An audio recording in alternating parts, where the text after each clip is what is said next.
Magandang hapon mga kababayan. Pagkalipas ng bagyong Yobag sa Candaba, Pampanga, marami daw tao ay kailangan ng tulong at marami daw puno ang nahuhulog dito. Dahil ito sa substandard flood control projects ng CWD building ko. Ngayon, nandito si Jomar sa Candaba, Pampanga para ipakita sa atin kung ano nangyayari doon. Jomar? Salamat, Kuya Omar. Nandito po tayo ngayon sa Candaba, Pampanga kung saan makikita ang matinding pinsalang iniwan ng pagbagsak ng flood control project na pinangisawaan ng CWD building ko. Sa likod ko makikita ang mga bahay na halos lubog pa rin sa putik at tubig matapos bumigay ang dike at rumagasa ang baha sa loob lamang ng ilang oras. Maraming residente ang napilitang lumikas at kasalukuyang nanuluyan sa mga evacuation center habang patuloy na umapaw ang kanilang pangamba at paglungkot.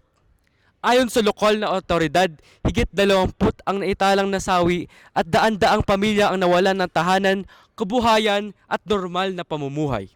Ramdam dito ang bigat ng sitwasyon.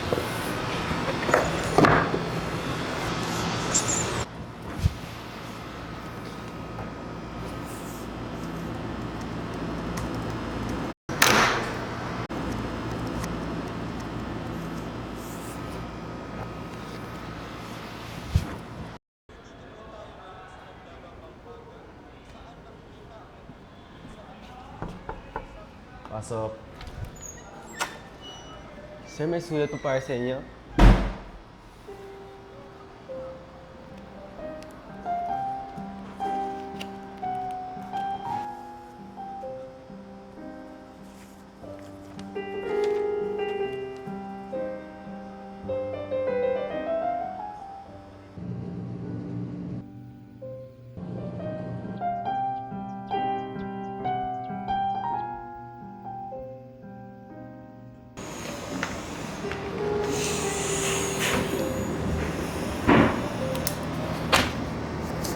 Pipirmahan ko ba to?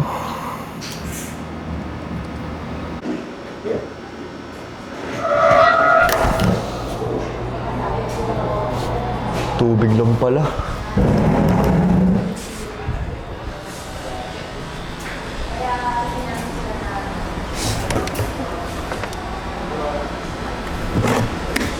Pwede na to, no?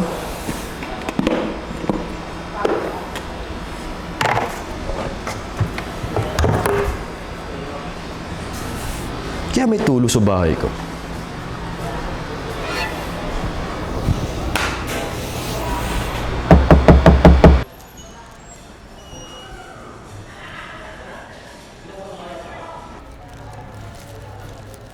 Sir, may kailangan po ba kayo? Wala naman. Teka, ikaw ba yung kumatok sa pinto kanina? Ha? Kararating ko lang po dito. Guys, parang nababaliw ako ah.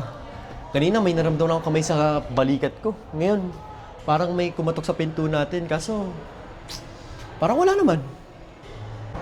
Oo nga sir, parang nababaliw ko na. Tara, muna tayo.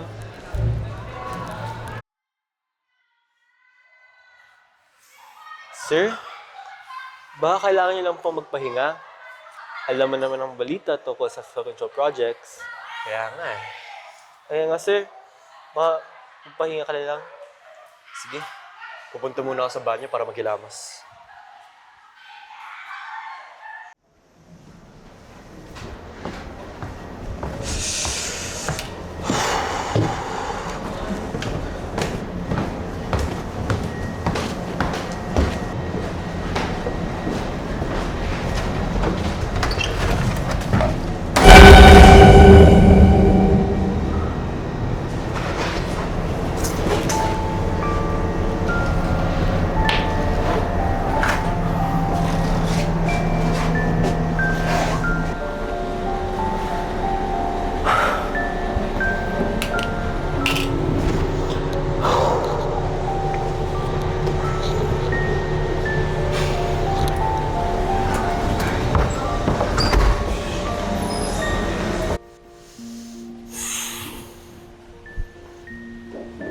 Ano yun?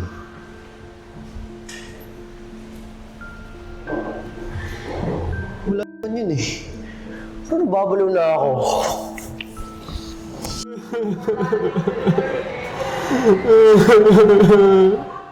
Sir Nick, kailangan ko ng tulong.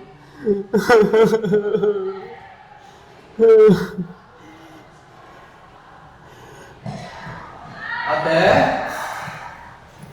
Ate? Ate? Ate? Ate? Ano nangyari sa'yo? Sino gawa na to sa'yo? Ikaw! Ikaw! Ikaw! Ano ako? Mamamatay ka! Mamamatay ka! Mamamatay ka sa tubig! Sir? Sino kausap mo? Oh, mamamatay ako sa tubig. Ha? Mamamatay. Sa tubig. Sa tubig.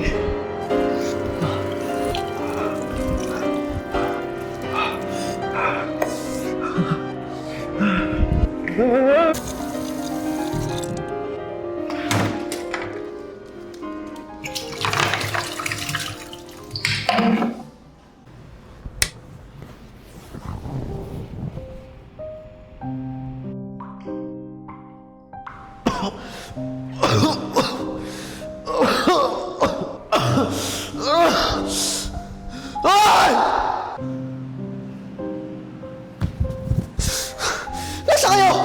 Sino kayo?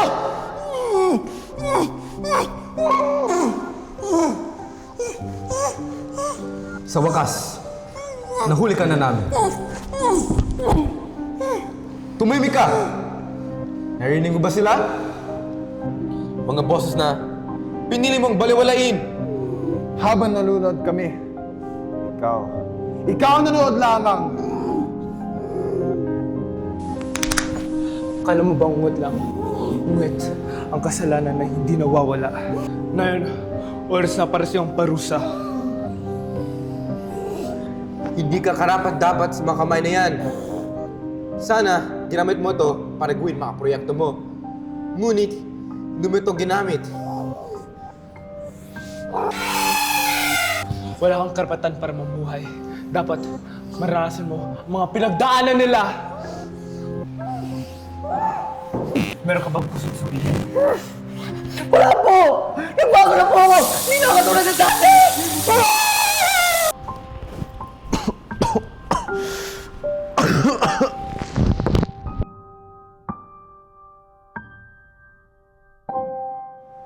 Sir Nick? Sir Nick? Sir Nick? Sir Nick? Sir Nick! Hindi kayo nagkulang. Hindi kayo nagkulang sa bomba, sa expose, sa iskandalo. Well, the truth of the matter is,